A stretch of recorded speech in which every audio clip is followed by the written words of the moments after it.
Hi friends, ಎಲ್ಲರಿಗೂ ನಮಸ್ಕಾರ. ಬನ್ನಿ ಫ್ರೆಂಡ್ಸ್, ಶಾರದೆ ಸೀರಿಯಲ್ನ ಇವತ್ತಿನ ಸಂಚಿಕೆಯಲ್ಲಿ ಏನಾಗ್ತಿದೆ ಅಂತ ನೋಡ್ಕೊಬರೋಣ. ಅದಕ್ಕೂ ಮುಂಚೆ ಯಾರೆಲ್ಲ ನನ್ನ ವಿಡಿಯೋ ನೋಡ್ತಾ ಇದ್ರು ಫ್ರೆಂಡ್ಸ್, ಅವರೆಲ್ಲ ಪುಟ್ಟದೊಂದು ಲೈಕ್ ಮಾಡಿ ಹಾಗೆ ಸಬ್ಸ್ಕ್ರೈಬ್ ಮಾಡೋದನ್ನ ಮರಿಬೇಡಿ. ಬನ್ನಿ ಸ್ಟಾರ್ಟ್ ಮಾಡೋಣ. ಫ್ರೆಂಡ್ಸ್, ಮೊದಲಿಗೆ ಸಿದ್ದಿನ ಪೊಲೀಸ್ ಕರ್ಕೊಂಡು ಹೋದ ತಕ್ಷಣ ಈ ಕಡೆ ಪಾರಿಜಾತ ಬೇಕು ಬೇಕು ಅಂತ ಬೈತಾ ಇರ್ತಾಳೆ. ಈ ಮಾನವ ರೀತಿ ಇಲ್ಲೋ ಶಾರದಿನಿಂದಲೇ ಸಿದ್ದು ಇವತ್ತು ಪೊಲೀಸ್ ಸ್ಟೇಷನ್ ಮೆಟ್ಲು ಹತ್ತಂಗಾಯಿತು ಅಂತ ಬೈತಿರ್ಬೇಕಾದ್ರೆ ಮನೆಯವರೆಲ್ಲರೂ ಶಾಕ್ ಆಗಿ ಪಾರಿಜಾತ ಮುಖನ ನೋಡ್ತಾ ಇದ್ರೆ ಈ ಕಡೆ ಶಾರदा ತುಂಬ ಕಣ್ಣೀರಾಗ್ತಾ ಇರ್ತಾಳೆ.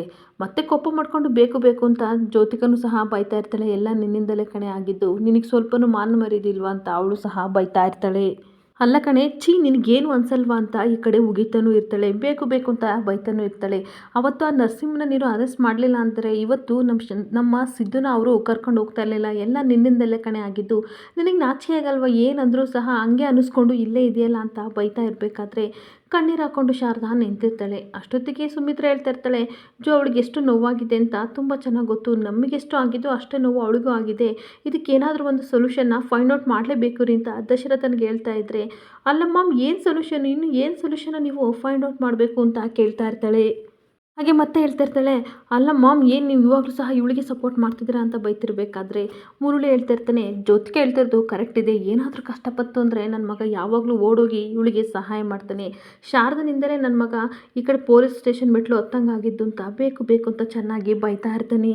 ಹಾಗೆ ಮತ್ತೆ ವಿಮಲನು ಸಹ ಕಣ್ಣೀರು ಹಾಕ್ಕೊಂಡು ಹೇಳ್ತಾ ಇರ್ತಾಳೆ, ನನ್ನ ಮಗನ ಜೀವನದಲ್ಲಿ ಒಂದು ಕಪ್ಪು ಚುಕ್ಕಿನೂ ಸಹ ಇಷ್ಟು ದಿನ ಇರಲಿಲ್ಲ. ಆದರೆ ಶಾರದಾ ಬಂದಮೇಲೆ ಎಲ್ಲ ದೃಷ್ಟಿಲೂ ಅವನು ತುಂಬ ಅಂದರೆ ತುಂಬ ಕೆಟ್ಟನಾಗ್ತಿದ್ದಾನೆ ಅಂತ ಕಣ್ಣೀರು ಹಾಕ್ಕೊಂಡು ಶಾರದಾ ಮುಖನ ನೋಡಿ ಹೇಳ್ತಿರ್ಬೇಕಾದ್ರೆ ತುಂಬ ಅಂದರೆ ತುಂಬ ಶಾಕ್ ಆಗಿ ಶಾರದಾ ಆಶ್ಚರ್ಯದಿಂದ ವಿಮಲ ಮುಖನ ನೋಡ್ತಾ ಇರ್ತಾಳೆ. ಅತಿಯಾದ ಒಳ್ಳೆತನ ತುಂಬ ಒಳ್ಳೆದಲ್ಲ ಅಂತ 100 ಸಾರಿ ಹೇಳಿದ್ದೀನಿ, ಆದರೂ ಸಹ ಅವನು ನನ್ನ ಮಾತೇ ಕೇಳಲ್ಲ ಅಂತ ಕಣ್ಣೀರು ಹಾಕ್ತಿರ್ಬೇಕಾದ್ರೆ ಏನು ಮಾತಾಡೋಕ್ಕಾಗದೆ ಶಾರದಾ ವಿಮಲ ನೋಡಿಕೊಂಡು ತುಂಬ ಅಳ್ತಿರ್ತಾಳೆ. ಅಷ್ಟೊತ್ತಿಗೆ ದೀಪ ಪುಟ್ಟ ಹೇಳ್ತಿರ್ತಾಳೆ, ಅಮ್ಮ ಬಾ ಅಮ್ಮ, ಬೇಗ ಹೋಗಿ ಸಿದ್ದು ಫ್ರೆಂಡ್ನ ಕರ್ಕೊಬರೋಣ ಅಂತ ಹೇಳ್ತಾ ಇರಬೇಕಾದ್ರೆ ತನ್ನ ಮಗಳನ್ನ ಹಗ್ ಮಾಡಿಕೊಂಡು ತುಂಬ ಕಣ್ಣೀರು ಹಾಕ್ತಿರ್ತಾಳೆ. ಅಷ್ಟೊತ್ತಿಗೆ ಪಾರಿಜಾತ ಬೇಕು ಬೇಕು ಅಂತ ಹೇಳ್ತಾ ಇರ್ತಾಳೆ, ಹೌದು ಹೌದು ಅಮ್ಮ ಮಗಳು ಹೋಗ್ಬಿಟ್ಟು ಬೇಗ ಕರ್ಕೊಬರ್ತೀರಾ? ಬಾಳೆಹಣ್ಣು ತಿಂದಷ್ಟು ಈಸಿ ಅಲ್ಲ ಸಿದ್ದುನ ಪೊಲೀಸ್ ಸ್ಟೇಷನಿಂದ ಕರ್ಕೊಬರೋಕ್ಕೆ. ನೋಡಿ, ಅಮ್ಮ ಮಗಳು ಬಂದಾಗಿಂದಲೂ ಒಂದಲ್ಲ ಒಂದು ಅವನ ಥರ ಮಾಡ್ತಲೇ ಇದ್ದೀರಾ. ದಯವಿಟ್ಟು ನೆಮ್ಮದಿಯಾಗಿ ನಮ್ಮ ಪಾಡಿ ನಮ್ಮನ್ನು ಇರೋಕ್ಕೆ ಬಿಟ್ಬಿಡಿ, ಎಲ್ಲಾದರೂ ಹೋಗಿ ತೊಲಗಿ ಅಂತ ಹೇಳ್ತಾ ಇರ್ತಾಳೆ. ಅಷ್ಟೊತ್ತಿಗೆ ತಾತ ಶಿವನಾರಾಯಣವರು ತುಂಬ ಕೋಪ ಮಾಡ್ಕೊಂಡು, ಪಾರಿಜಾತ ಏನು ಮಾತಾಡ್ತಿದ್ಯಾ? ಕಷ್ಟದಲ್ಲಿದ್ದವ್ರಿಗೆ ನಾವು ಸಹಾಯ ಮಾಡಬೇಕು, ಅದು ಬಿಟ್ಟು ವ್ಯಂಗ್ಯವಾಗಿ ಈ ರೀತಿ ಮಾತಾಡಬಾರ್ದು. ಶಾರದಾ ಜಾಗದಲ್ಲಿ ಏನಾದ್ರು ಜ್ಯೋತಿಕಾ ಇದ್ದಿದ್ರೆ ಈ ರೀತಿ ಮಾತಾಡ್ತಿದ್ಯಾ? ನಮ್ಮ ಎಷ್ಟೋ ಸಮಸ್ಯೆಗಳಿಗೆ ಎಷ್ಟೋ ಕಷ್ಟ ಬಂದಾಗ ಅವಳು ಪರಿಹಾರನ ನೀಡಿದಾಳೆ, ಹಾಗೆ ಮನೆಗೆ ಒಳಿತನ ಮಾಡಿದ್ದಾಳೆ. ಅಂಥದ್ರಲ್ಲಿ ಇವತ್ತೇನೋ ಕಷ್ಟ ಇದ್ದಾಳೆ ಅಂತ ನಾವು ಅವಳನ್ನ ಮನೆ ಬಿಟ್ಟು ಹೋಗುವಂತ ಆಚೆ ಹೇಳೋದು ಸರಿನಾ ಅಂತ ಬೈತಾ ಇರ್ತಾನೆ. ಅಷ್ಟೊತ್ತಿಗೆ ಜ್ಯೋತಿಕಾ ಹೇಳ್ತಾ ಇದ್ದಾಳೆ, ಕಷ್ಟ ಬಂದಿರೋದು ಇವಳಿಗೆಲ್ಲ ಆಯ್ತಾ, ನಮಗೆ ಬಂದಿರೋದು ಅಂತ ಕೂಗಾಡ್ತಿರ್ಬೇಕಾದ್ರೆ ಈ ಕಡೆ ದಶರಥನು ಹೇಳ್ತಾ ಇರ್ತಾನೆ, ಹೌದಪ್ಪ, ಇದಕ್ಕೆ ಏನಾದ್ರು ಒಂದು ಪರಿಹಾರ ಕಂಡುಹಿಡಿಲೇಬೇಕು. ನಾವು ಹೇಗಾದರೂ ಮಾಡಿ ಸಿದ್ದುನ ಪೊಲೀಸ್ ಸ್ಟೇಷನಿಂದ ಕರ್ಕೊಬರ್ಬೇಕು ಅಂತ ಹೇಳ್ತಿರ್ಬೇಕಾದ್ರೆ ಈ ಕಡೆ ವಿಮಲ ಕಣ್ಣೀರು ಹಾಕ್ತಾ ಇರ್ತಾಳೆ. ಪಾಪ ನನ್ನ ಮಗ ಯಾರ ಹತ್ರನೂ ಕಷ್ಟನ ಹೇಳ್ಕೊಳ್ಳಲ್ಲ. ಅವನಿಗೆ ಮೊದಲೇ ಆರೋಗ್ಯದ ಸಮಸ್ಯೆ ಬೇರೆ ಇದೆ, ಕುಗ್ಗೋಗಿದ್ದಾನೆ. ಈಗ ಇದರಿಂದಲೂ ಸಹ ಎಷ್ಟೆಲ್ಲ ಕುಗ್ಗೋಗ್ತಾನೆ ಅಂತ ಕಣ್ಣೀರು ಹಾಕ್ತಾ ಇರಬೇಕಾದ್ರೆ ಶಾರದಾ ಹೋಗಿ ವಿಮಲನ ಹತ್ರ ಕೈ ಮುಗಿದು ಕೇಳ್ತಾ ಇರ್ತಾಳೆ, ದಯವಿಟ್ಟು ನನ್ನನ್ನು ಕ್ಷಮಿಸಿ, ನನ್ನಿಂದ ಸಿದ್ಧಾರ್ಥ ಸರ್ಗೆ ತುಂಬ ಅಂದರೆ ತುಂಬ ತೊಂದರೆ ಆಗ್ತಿದೆ ಅಂತ ಹೇಳ್ತಿರ್ಬೇಕಾದ್ರೆ ವಿಮಲ ಮತ್ತೆ ಕಣ್ಣೀರು ಹಾಕೊಂಡು ಹೇಳ್ತಾ ಇರ್ತಾಳೆ, ನೀನು ಸಾರಿ ಕೇಳಿದ ತಕ್ಷಣ ಎಲ್ಲ ಮುಗ್ದೋಗಲ್ಲ. ಈಗ ಸಿದ್ದು ಬಿಡಿಸ್ಕೊಬರೋ ಜವಾಬ್ದಾರಿ ನಿಂದು. ನೀನು ಹೋಗಿ ಮೊದಲು ನರಸಿಂಹನ ಕಂಪ್ಲೇಂಟ್ ವಾಪಸ್ ತಗೋ ಅಂತ ಹೇಳಿ ನನ್ನ ಮಗನ ಕರ್ಕೊಬಾ ಅಂತ ಹೇಳ್ತಿರ್ಬೇಕಾದ್ರೆ ಸಿಕ್ಕಾಪಟ್ಟೆ ಕಣ್ಣೀರು ಹಾಕ್ತಾ ಇರ್ತಾಳೆ. ಅಷ್ಟೊತ್ತಿಗೆ ಈ ಕಡೆ ಸುಮಿತ್ರಾ ಬಂದು ವಿಮಲನಿಗೆ ಸಮಾಧಾನ ಮಾಡ್ತಾ ಇರ್ತಾರೆ. ಸಮಾಧಾನ ಮಾಡ್ಕೊ, ನಾವೆಲ್ಲ ಇದ್ದೀವಲ್ವ, ಸಿದ್ದುನ ಕರ್ಕೊಬರ್ತೀವಿ, ಬೇಜಾರು ಮಾಡ್ಕೋಬೇಡ ಅಂತ ವಿಮಲನಿಗೆ ಸಮಾಧಾನ ಮಾಡಿ ಮತ್ತೆ ಶಾರದಾ ಹತ್ರ ಬಂದು ಕಣ್ಣೆಲ್ಲ ಒರೆಸಿ ಹೇಳ್ತಾ ಇರ್ತಾಳೆ. ಏನೋ ನೊಂದುಕೊಂಡು ವಿಮಲ ಆ ರೀತಿ ಹೇಳಿದಳೆ ಪುಟ್ಟ, ಕೆಲವೊಂದು ಸಲ ನಮ್ಮ ಕೈಲಿ ಯಾರನ್ನೂ ಸಹ ಮಾಡೋಕ್ಕಾಗಲ್ಲ, ಆ ಥರ ಸಂದರ್ಭ ಬಂದುಬಿಡುತ್ತೆ. ವಿಮಲ ಹೇಳಿದ ಮಾತಿಗೆಲ್ಲ ನೀನು ತಲೆ ಕೆಡಿಸ್ಕೋಬೇಡ, ಪ್ಲೀಸ್ ಸಮಾಧಾನ ಮಾಡ್ಕೊತ ಕಣ್ಣೊರೆಸ್ತಾ ಇರ್ತಾಳೆ. ಅಷ್ಟೊತ್ತಿಗೆ ದಶರಥ ಹೇಳ್ತಾ ಇರ್ತಾನೆ, ಯಾರೂ ಟೆನ್ಷನ್ ಮಾಡ್ಕೊಬೇಡಿ, ನನಗೆ ಗೊತ್ತಿರೋ ಇನ್ಸ್ಪೆಕ್ಟರ್ ಇದ್ದಾರೆ, ಅವರಿಗೆ ಕಾಲ್ ಮಾಡಿ ಮಾತಾಡ್ತೀನಿ, ಸಮಾಧಾನ ಆಗಿರಿ ಅಂತ ಅವ್ರ ಫ್ರೆಂಡಿಗೆ ಕಾಲ್ ಮಾಡಿಬಿಟ್ಟು ನಡೆದಿದ್ದ ವಿಷಯ ಎಲ್ಲ ಹೇಳ್ತಾ ಇರ್ತಾನೆ. ಈ ಥರ ನರಸಿಂಹ ಮಾಡಿದ ವಿಷಯ ಎಲ್ಲ ಹೇಳ್ತಿರ್ಬೇಕಾದ್ರೆ ಇನ್ಸ್ಪೆಕ್ಟರ್ ಹೇಳ್ತಾ ಇರ್ತಾರೆ, ಈ ಕೇಸು ಅವ್ರ ಪರವಾಗಿ ಇದೆ, ಏಕೆಂದರೆ ಲೀಗಲಿ ಅವರು ಅವ್ನ ಹೆಂಡ್ತಿ ಅಲ್ವಾ, ಅದಕ್ಕೋಸ್ಕರ ನೀವು ಪರ್ಸ್ನಲಿ ತೊಗೊಂಡು ಮಾತುಕತೆ ಮಾಡಿಕೊಂಡು ಅದನ್ನು ನ್ಯಾಯ ತೀರ್ಮಾನ ಮಾಡಿ, ಇಲ್ಲ ಅಂತಂದರೆ ಆ ಹುಡುಗಿ ಇಟ್ಕೊಂಡು ನೀವು ಈ ಥರ ಹೋರಾಡಬೇಕಾಗುತ್ತೆ ಅಂತ ಹೇಳ್ತಿರ್ಬೇಕಾದ್ರೆ ದಶರಥನಿಗೆ ತುಂಬ ಟೆನ್ಷನ್ ಆಗ್ತಾ ಇರುತ್ತೆ. ಹಾಗೆ ಇನ್ನೊಂದು ಕಡೆ ಪೊಲೀಸ್ ಸ್ಟೇಷನಲ್ಲಿ ಸಿದ್ದು ಕೂತಿರ್ಬೇಕಾದ್ರೆ ನರಸಿಂಹ ಮತ್ತೆ ಪೊಲೀಸ್ ಹತ್ರ ಬಂದು ಹೇಳ್ತಾ ಇರ್ತೀನಿ, ನಮಸ್ತೆ, ಏನು ಆರಾಮಾಗಿ ಕೂತ್ಬಿಟ್ಟಿದ್ದೀರಾ? ಅಲ್ಲ ಸರ್, ನಾನು ಬಡವ ಅಂತ ಅಂದಿದ್ದಕ್ಕೆ ನೀವು ನನ್ನನ್ನು ಸಿಕ್ಕಾಪಟ್ಟೆ ಹಿಡ್ಕೊಂಡು ಹೊಡೆದ್ಬಿಟ್ರಲ್ಲ, ಇವನು ಶ್ರೀಮಂತ ಅಂತ ಇವನಿಗೆ ಈ ಥರ ಉಪಚಾರ ಮಾಡಿ ಇವನ್ನ ಕೂರಿಸ್ಬಿಟ್ಟಿದ್ದಾರೆ ಇಲ್ಲಿ. ನನ್ನ ಹೆಂಡ್ತಿನೇ ಅವ್ರ ಮನೇಲಿ ಕರ್ಕೊಂಡೋಗಿ ಇಟ್ಕೊಂಡಿರೋದು ಬ್ರೈನ್ ವಾಶ್ ಎಲ್ಲ ಮಾಡಿದ್ದೇನೆ, ಅಂಥದ್ರಲ್ಲೂ ಸಹ ನೀವು ಇವನಿಗೆ ಉಪಚಾರ ಮಾಡೋ ರೀತಿ ಚೇರ್ ಮೇಲೆ ಕೂರಿಸಿದ್ದೀರಾ. ಆಯಿತು ಬಿಡಿ, ನಾನು ಮಿಡಿದವ್ರನ್ನ ಕರ್ಕೊಬಂದು ನ್ಯಾಯದ ತೀರ್ಮಾನ ಮಾಡ್ಕೋತೀನಿ ಅಂತ ಹೇಳ್ತಾ ಇರಬೇಕಾದ್ರೆ ಪೊಲೀಸ್ ಹೇಳ್ತಾ ಇರ್ತಾರೆ, ನಿನ್ನ ಕೆಲಸ ಎಷ್ಟಿದೆ ಅಷ್ಟು ನೋಡ್ಕೊ, ನಾನು ನೋಡ್ಕೋತೀನಿ ಅಂತ ಅಂದರೂ ಸಹ ಮತ್ತೆ ಜೋರಾಗಿ ಮಾತಾಡ್ತಿರ್ಬೇಕಾದ್ರೆ ಸಿದ್ದು ಕೋಪ ಮಾಡ್ಕೊಂಡು ಹೇಳ್ತಾ ಇರ್ತಾನೆ, ಸುಮ್ಮನೆ ನೀನು ಏನೇನೋ ಮಾತಾಡಬೇಡ, ಶಾರದವರು ನಮ್ಮ ಮನೇಲಿದ್ದಾರೆ ಅಂತ ಒಂದೇ ಒಂದು ಕಾರಣಕ್ಕೆ ನಾನು ಅಪರಾಧಿ ಆಗೋಕ್ಕೆ ಸಾಧ್ಯ ಇಲ್ಲ ಅಂತ ಬೈತಾ ಇರ್ತಾನೆ. ಹಾಗೆ ಮತ್ತೆ ನರಸಿಂಹ ಬೇಕು ಅಂತ ಹೇಳ್ತಾನೆ, ನೀವು ಸೆಲ್ಲೊಳಗೆ ಆಗ್ತಿರೋ ಅಥವಾ ನಾನು ಮೀಡಿಯಾದವ್ರಿಗೆ ಕಾಲ್ ಮಾಡಿ ಕರೆಸ್ಲಾ ಅಂತ ಹೇಳ್ತಿರ್ಬೇಕಾದ್ರೆ ಬಸವರಾಜ್ ಅವರೇ ಬನ್ನಿ ಇಲ್ಲಿ, ಇವ್ರನ್ನ ಸಿದ್ಧಾರ್ಥ ಅವ್ರನ್ನ ಸೆಲ್ಲೊಳಗೆ ಹಾಕಿ ಅಂತ ಅನ್ಬೇಕಾದ್ರೆ, ಸರ್ ನಂದೇನು ತಪ್ಪಿಲ್ಲ ಸರ್, ಯಾಕೆ ಸರ್ ಇವ್ನ ಮಾತು ನಂಬ್ತಾ ಇದ್ದೀರಾ ಅನ್ಬೇಕಾದ್ರೆ, ನಾವೇನು ಮಾಡೋಕ್ಕಾಗಲ್ಲ, ಪ್ಲೀಸ್ ನಿಮ್ಮ ಲಾಯರ್ ಮುಖಾಂತರ ನಿಜ ಏನು ಅಂತ ಹೇಳಿ, ಇಲ್ಲ ಅಂತಂದರೆ ನಮ್ಮ ಕೆಲಸ ಮಾಡೋಕ್ಕೆ ನಮ್ಮನ್ನು ಬಿಟ್ಬಿಡಿ ಅಂತ ಕೋಪ ಮಾಡ್ಕೊಂಡು ಹೇಳ್ತಾ ಇರ್ತಾರೆ. ಅದಕ್ಕೆ PC ಅವ್ರನ್ನ ಕರ್ಕೊಂಡು ಈ ಕಡೆ ಕಂಬೆಯಿಂದ ನಿಲ್ಲಿಸೇ ಬಿಡ್ತಾರೆ. ಅದನ್ನು ನೋಡಿ ಸಿಕ್ಕಾಪಟ್ಟೆ ಎಂಜಾಯ್ ಮಾಡ್ಕೊಂಡು ನರಸಿಂಹ ಕಾಲ್ ಮೇಲೆ ಕಾಲು ಹಾಕ್ಕೊಂಡು ಪೊಲೀಸ್ ಸ್ಟೇಷನ್ಗೆ ಕೂತ್ಕೊಂಡು ಎಂಜಾಯ್ ಮಾಡ್ತಾ ಇರ್ತಾನೆ. ಅಷ್ಟೊತ್ತಿಗೆ ಶಾರದಾ ಲಾಯರ್ನ ಕರ್ಕೊಂಡು ಬಂದೇ ಬಿಡ್ತಾಳೆ. ಶಾರದಾ ಸಿದ್ದುನ ನೋಡಿ ಶಾಕ್ ಆಗಿ ಹಾಗೆ ಆಶ್ಚರ್ಯದಿಂದ ನಿಂತ್ಕೊಬಿಡ್ತಾಳೆ. ಇನ್ನೊಂದು ಕಡೆ ನರಸಿಂಹನ ನೋಡಿದರೆ ಅವನು ಎಂಜಾಯ್ ಮಾಡ್ಕೊಂಡು ಮೊಬೈಲ್ ನೋಡ್ತಿರ್ಬೇಕಾದ್ರೆ ತುಂಬ ಕೋಪ ಮಾಡ್ಕೊಂಡು ಬಂದು, ನೋಡಿ ಸರ್, ಸಿದ್ಧಾರ್ಥ ಸರ್ ಏನು ತಪ್ಪಿಲ್ಲ, ಅವರು ಅಪರಾಧಿ, ನಾನು ನರಸಿಂಹನ ಮೇಲೆ ಕಂಪ್ಲೇಂಟ್ ಕೊಡ್ತೀನಿ ಅಂತ ಹೇಳಿದಾಗ ನರಸಿಂಹನಿಗೆ ತುಂಬ ಶಾಕ್ ಆಗ್ತಾ ಇರುತ್ತೆ. ಏನು ಹೇಳ್ತಿದ್ದಾರೆ ಅದನ್ನು ಸರಿಯಾಗಿ ಹೇಳಿ ಅಂತ ಅಂದಾಗ ಈ ಕಡೆ ಲಾಯರ್ ಹೇಳ್ತಾ ಇರ್ತಾರೆ, ನನ್ನ ಕ್ಲೈಂಟನ್ನ ನೆಮ್ಮದಿ ಎಲ್ಲನೂ ಸಹ ಇವರು ಹಾಳು ಮಾಡ್ತಾ ಇದ್ದಾರೆ. ಏನು ಗೊತ್ತಾ ಸರ್, ನಾನು ಮಲಗಿದ್ದಾಗ ನನ್ನ ಮಗನ ಕಿಡ್ನಾಪ್ ಮಾಡ್ಕೊಂಡು ಹೋಗೋಕ್ಕೆ ಬಂದ, ನಾನು ಈ ರೀತಿ ಹೋಗ್ಬೇಕಾದ್ರೆ ನನ್ನ ದೂಕ್ಬಿಟ್ಟು ಹೊರಟೋದೆ ಸರ್, ಇವನು ದೊಡ್ಡ ಪಾಪಿ ಸರ್, ನನ್ನ ನಡಿನೀರಲ್ಲಿ ಬಿಟ್ಟು ಈ ಥರ ಹೋದ ಅಂತ ನಡೆದಿದ್ದ ವಿಷಯ ನಾನು ಸಹ ಶಾರದಾ ಪೊಲೀಸ್ಗೆ ಹೇಳ್ತಿರ್ಬೇಕಾದ್ರೆ ಅವರು ಶಾಕ್ ಆಗಿ ಶಾರದಾ ಮುಖ ನಾನು ನೋಡ್ತಾ ಇರ್ತಾರೆ. ಸರ್ ಇಲ್ಲ ಸರ್, ಇವ್ನ ಮಾತು ನಾನು ನಂಬೇಡಿ ಸರ್, ಪ್ಲೀಸ್ ಇವ್ರು ಹೇಳ್ತಾ ಇರೋದೆಲ್ಲ ಸುಳ್ಳು ಅಂತ ಅನ್ಬೇಕಾದ್ರೆ, ಮುಚ್ಚು ಬಾಯಿ, ಎಷ್ಟು ಅಂತ ಸುಳ್ಳು ಹೇಳ್ತೀಯಾ, ಜೀವನದುದ್ದಕ್ಕೂ ಬರೀ ಸುಳ್ಳು ಹೇಳ್ಕೊಂಡು ಬಂದೆ, ಹಾಗೆ ಹೆಂಡತಿ ಮಕ್ಕಳನ್ನ ಸಾಕೋಕ್ಕಾಗ್ದಲೇ ಯೋಗ್ಯತೆ ಇಲ್ದಲೇ ಅವ್ರನ್ನ ಬಿಟ್ಟು ಬಂದಿದೆಯಾ ಅಂತ ಬೈತಾ ಇರಬೇಕಾದ್ರೆ, ಇಲ್ಲ ಸರ್ ಸುಳ್ಳು ಹೇಳ್ತಾಳೆ ಅಂತ ಅನ್ಬೇಕಾದ್ರೆ ಸಿದ್ದು ಹೇಳ್ತಾ ಇರ್ತಾನೆ, ಇಲ್ಲ ಸರ್ ಅವ್ರು ಹೇಳ್ತಾ ಇರೋದೆಲ್ಲ ಕರೆಕ್ಟ್ ಆಗಿದೆ, ಇವನೇ ಸುಳ್ಳು ಹೇಳ್ತಿದ್ದಾನೆ ಅಂತ ಹೇಳ್ತಿರ್ಬೇಕಾದ್ರೆ ಶಾರದಾ, ಹೌದು ಸರ್, ನಾನೇ ಸ್ವಂತ ಇಚ್ಛೆಯಿಂದ ಮನೇಲಿದ್ದೀನಿ, ನಾನು ನಡಿ ನೀರಲ್ಲಿ ಬಿದ್ದಿದ್ದಾಗ ಬೀದಿ ಪಾಲಾಗಿದ್ದಾಗ ಆ ಮನೆಯವರು ನನ್ನ ಕರ್ಕೊಬಂದು ಆಶ್ರಯ ಕೊಟ್ಟಿದ್ದಾರೆ, ಉಳ್ಕೊಳ್ಳೋಕ್ಕೊಂದು ಸೂರು ಕೊಟ್ಟಿದ್ದಾರೆ, ಹೊಟ್ಟೆ ತುಂಬ ಊಟ ಕೊಟ್ಟಿದ್ದಾರೆ, ಇದರಲ್ಲಿ ಅವ್ರದ್ದೇನು ತಪ್ಪಿಲ್ಲ, ನಾನೇ ಸ್ವಂತ ಇಚ್ಛೆಯಿಂದ ಮನೇಲಿದ್ದೀನಿ ಅಂತ ಹೇಳ್ತಾ ಇರ್ತಾಳೆ. ಅಷ್ಟೊತ್ತಿಗೆ ನರಸಿಂಹ ಕೋಪ ಮಾಡ್ಕೊಂಡು, ಏನು ನೀನು ಕಷ್ಟದಲ್ಲಿದ್ದಾಗ ಅವಳು ಬಂದು ಕಾಪಾಡ್ತಾಳೆ, ಅವಳು ಕಷ್ಟದಲ್ಲಿದ್ದಾಗ ನೀನು ಬಂದು ಕಾಪಾಡ್ತೀಯ, ನಿಮ್ಮಿಬ್ಬರ ಮಧ್ಯೆ ಏನು ನಡೀತಿದೆ ಏನಂತ ಅನ್ಬೇಕಾದ್ರೆ ಅಷ್ಟೊತ್ತಿಗೆ ಲಾಯರ್ ಹೇಳ್ತಾ ಇರ್ತಾರೆ, ನೋಡಿ ಸರ್, ಈ ಮನುಷ್ಯ ಯಾವಾಗಲೂ ಹೆಂಡತಿ ಮೇಲೆ ಅನುಮಾನ ಪಡ್ತಾನೆ ಸರ್, ಖಂಡಿತ ಇವನು ನಿಜವಾಗ್ಲೂ ಒಳ್ಳೆನಲ್ಲ, ಈ ಕಂಪ್ಲೇಂಟ್ ತೊಗೊಂಡು ಸಿದ್ಧಾರ್ಥ ಅವ್ರನ್ನ ಬಿಟ್ಬಿಟ್ಟು ನರಸಿಂಹನ ಜೈಲಿಗೆ ಹಾಕಿ ಅಂತ ಅಂದಾಗ ನರಸಿಂಹನಿಗೆ ತುಂಬ ಶಾಕ್ ಆಗ್ತಾ ಇರುತ್ತೆ.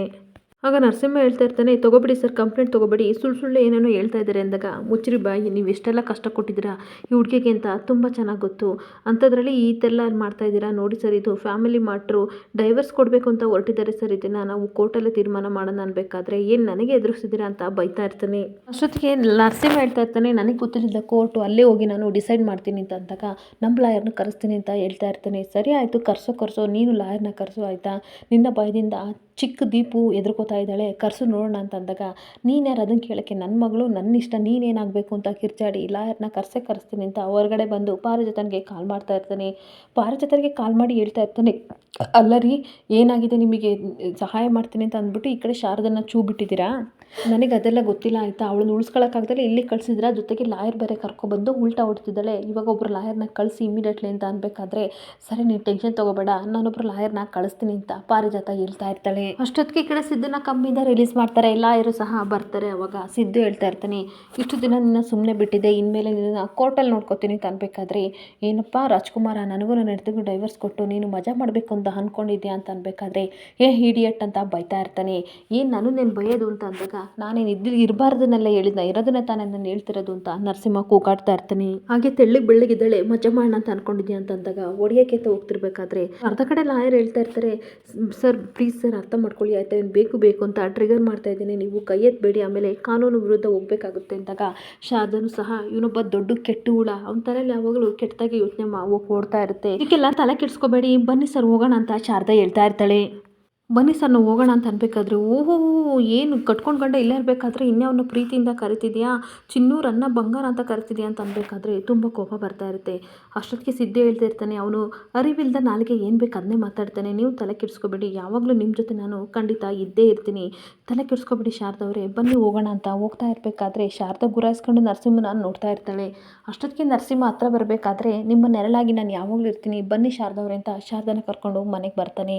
ಮನೆಗೆ ಬಂದ ತಕ್ಷಣ ದೀಪ ಪುಟ್ಟ ಹಗ್ ಮಾಡಿಕೊಂಡು, ಸಿದ್ದು ಫ್ರೆಂಡ್ ನಿನಗೇನಾದರೂ ಟಾರ್ಚರ್ ಕೊಟ್ಟರೆ ಪೊಲೀಸ್ ಸ್ಟೇಷನ್ಗೆ ಸಿದ್ದು ಫ್ರೆಂಡ್ ಅನ್ಬೇಕಾದ್ರೆ, ಇಲ್ಲ ಪುಟ್ಟ ನಾನೇನು ತಪ್ಪೇ ಮಾಡಿಲ್ವಲ್ಲ ಅಂದಮೇಲೆ ಅವ್ರು ಯಾಕೆ ನಮಗೆ ಟಾರ್ಚರ್ ಕೊಡ್ತಾರೆ ಹೇಳಿ ನೋಡೋಣ, ಏನೂ ಆಗಲ್ಲ, ನೀನು ಬೇಜಾರು ಮಾಡ್ಕೋಬೇಡ, ನನ್ನ ಮೇಲೆ ಏನು ಅಪರಾಧ ಆಗಿಲ್ಲ, ನಾನೇನು ಅಪರಾಧನೇ ಮಾಡಿಲ್ಲ ಅಂತ ಹೇಳ್ಬೇಕಾದ್ರೆ ಅಮ್ಮ ಕತೆ ಹೇಳ್ತಾ ಇದ್ಲು, ರಾಮ ಲಕ್ಷ್ಮಣ ಅವ್ರಿಗೆಲ್ಲೂ ಸಹ ಈ ರೀತಿ ಅಪರಾಧ ಆಯ್ತಿತ್ತಂತೆ, ಅದೇ ರೀತಿ ನಿನಗೇನೂ ಆಗಿಲ್ವಲ್ಲ, ನನಗೆ ಗೊತ್ತು ನೀನೇನು ತಪ್ಪು ಮಾಡಿಲ್ಲ ಅಂತ ಹೇಳ್ತಿರ್ಬೇಕಾದ್ರೆ, ನೀನಾದರೂ ನನ್ನನ್ನು ನಂಬಿದ್ದೆಲ್ಲ, ನೀನು ನಂಬಿದ ಮೇಲೆ ಮನೆಯವರೆಲ್ಲ ನನ್ನನ್ನು ನಂಬ್ತಿದ್ದಾರೆ ಅಂತ ನನಗೆ ತುಂಬ ಚೆನ್ನಾಗಿ ಗೊತ್ತು, ಹೋಗು ಪುಟ್ಟ ಹೋಮ್ವರ್ಕ್ ಮಾಡ್ಕೊ ಅಂತ ದೀಪ ಪುಟ್ಟನ ಕಳಿಸ್ತಾ ಇರ್ತಾಳೆ. ಈ ಕಡೆ ದೀಪ ಪುಟ್ಟ ಹೋದ್ಮೇಲೆ ಸುಮಿತ್ರಾ ಅಳ್ತಾ ಇರಬೇಕಾದ್ರೆ ಹಾಗೆ ವಿಮಲನು ಕಣ್ಣೀರಾಗ್ತಾ ಇರ್ತಾಳೆ. ಆಗ ಅಮ್ಮ ಯಾಕಮ್ಮ ಏನಾಯಿತು, ಯಾಕೆ ಕಳ್ತಿದ್ಯಾ ಸುಮ್ಮನಿರು ಅಂತ ಅಂದಾಗ, ಇನ್ಸ್ಪೆಕ್ಟರ್ ತುಂಬ ಟಾರ್ಚರ್ ಕೊಟ್ರ ಅಂತ ಕೇಳ್ತಾ ಇರ್ತಾಳೆ. ಇಲ್ಲಮ್ಮ ನಾನೇನು ತಪ್ಪು ಮಾಡಿಲ್ವಲ್ಲ, ನನಗೆ ಯಾಕೆ ಅವರು ಟಾರ್ಚರ್ ಕೊಡ್ತಾರೆ, ಸಮಾಧಾನ ಮಾಡ್ಕೊ ಅಂತ ಹೇಳ್ತಾ ಇರ್ತಾನೆ. ಅಷ್ಟೊತ್ತಿಗೆ ತಾತ ಕೇಳ್ತಾ ಇರ್ತಾರೆ, ಅಲ್ಲಿ ಏನು ನಡೀತು ಸಿದ್ದು ಅಂತ ಹೇಳ್ಬೇಕಾದ್ರೆ, ನಾನು ಹೇಳ್ತೀನಿ ತಾತ ಅಂತ ನಡೆದಿದ್ದ ವಿಷಯ ಎಲ್ಲನೂ ಸಹ ಈ ಕಡೆ ಶಾರದಾ ತಾತನಿಗೆ ಹೇಳ್ಬಿಟ್ಟು ಡೈವರ್ಸ್ ಕೊಡ್ತೀನಿ ಅಂತ ಅಂದಾಗ, ಸುಮಿತ್ರಾ ಹೇಳ್ತಾ ಇರ್ತಾಳೆ, ಸರಿಯಾದ ನಿರ್ಧಾರ ಮಾಡಿದೆ ಮಗಳೇ ಅಂತ ಅನ್ಬೇಕಾದ್ರೆ, ಹೌದು ಡಿವೋರ್ಸ್ ಕೊಟ್ಬಿಟ್ಟು ಏನು ಮಾಡ್ತೀಯಾ, ಇಲ್ಲೇ ಜಾಂಡ ಊರಬೇಕು ಅಂತ ಅಂದ್ಕೊಂಡಿದ್ಯಾ, ಇದೇ ನಿಮ್ಮ ಅಪ್ಪನ ಮನೆಯೂ ಅಲ್ಲ, ಹಾಗೆ ಇದು ನಿನ್ನ ಗಂಡನ ಮನೆಯಲ್ಲ, ಇಲ್ಲೇ ಇರೋಕ್ಕೆ ಜೀವನ ಪೂರ್ತಿ ಇಲ್ಲೇ ಇರಬೇಕು ಅಂತ ಅಂದ್ಕೊಂಡಿದ್ಯಾ ಅಂತ ಬೈತಾ ಇರ್ತಾಳೆ. ಅಷ್ಟೊತ್ತಿಗೆ ಸುಮಿತ್ರಾ ಹೇಳ್ತಾ ಇರ್ತಾಳೆ, ಅವಳು ಎಲ್ಲೂ ಹೋಗಲ್ಲ, ಡೈವರ್ಸ್ ಕೊಟ್ಟು ನಮ್ಮನೇಲೇ ಇರ್ತಾಳೆ, ನಾವೇ ಅವಳನ್ನ ನೋಡ್ಕೋತೀವಿ ಅಂತ ಅನ್ಬೇಕಾದ್ರೆ, ಹೌದು ಇದ್ದೇ ಇರ್ತಾಳೆ, ಬಿಟ್ಬಿಡಿ ಆಯಿತಾ, ಆ ಮಗು ನೋಡಿದ್ರೆ ಅನಾಥವಾಗಿದೆ, ಆ ಮಗುಗೆ ಅಪ್ಪನ ಪ್ರೀತಿ ಸಿಗೋದು ಬೇಡವಾ, ಇವಳನ್ನ ಇಲ್ಲಿ ಇಟ್ಕೊಂಡ್ರೆ ಅಂತ ಬೈತಾ ಇರ್ತಾಳೆ. ಅಷ್ಟೊತ್ತಿಗೆ ದಶರಥ ಏನು ಹೇಳ್ತಿದ್ಯಾ ಅಂತ ಅನ್ಬೇಕಾದ್ರೆ, ಈ ಕಡೆ ವಿಮಲನು ಹೇಳ್ತಾ ಇರ್ತಾಳೆ, ಅವಳು ಹೇಳಿದ್ದು ಕರೆಕ್ಟಾಗಿದೆ, ನಾನು ಆ ರೀತಿ ಅಂತಿಲ್ಲ, ನನ್ನ ಮಗನ ಪೊಲೀಸ್ ಸ್ಟೇಷನ್ ಮೆಟ್ಲು ಹತ್ಸಿದ್ಲು ಅಂತ ನಾನು ಈ ಮಾತು ಹೇಳ್ತೀನಿ, ಡೈವರ್ಸ್ ಒಂದೇ ಪರಿಹಾರ ಅಲ್ಲ, ಈ ಕಡೆ ಶಾರದಾ ಚಿನ್ನದಂಥ ಹುಡುಗಿ ಅವಳು ಮನಸ್ಸು ಮಾಡಿದರೆ ನರಸಿಂಹನ ಖಂಡಿತ ಬದಲಾಯಿಸ್ಬೋದು, ಅದಕ್ಕೋಸ್ಕರ ಹೇಳ್ತಾ ಇದ್ದೀನಿ ಅಂತ ಹೇಳ್ತಾ ಇರ್ತಾಳೆ.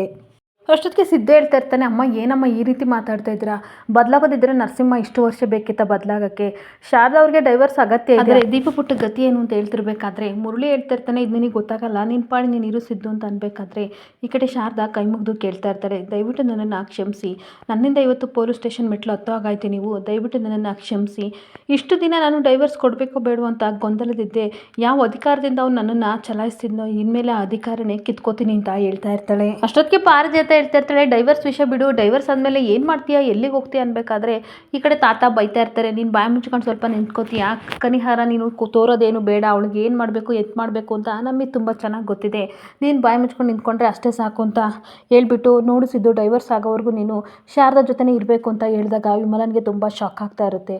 ಆದರೆ ಶಾರದಾ ಮಾತ್ರ ಕಣ್ಣೀರು ಹಾಕೊಂಡು ಸಿದ್ದು ಮುಖನ ನೋಡ್ತಾ ಇರ್ತಾಳೆ. ಇಲ್ಲಿಗೆ ಸಂಚಿಕೆ ಎಂಡ್ ಆಗ್ತಿದೆ. ಈ ವಿಡಿಯೋ ಇಷ್ಟ ಆದರೆ ಪುಟ್ಟದೊಂದು ಲೈಕ್ ಮಾಡಿ, ಫಾಲೋ ಮಾಡಿ. Thank you.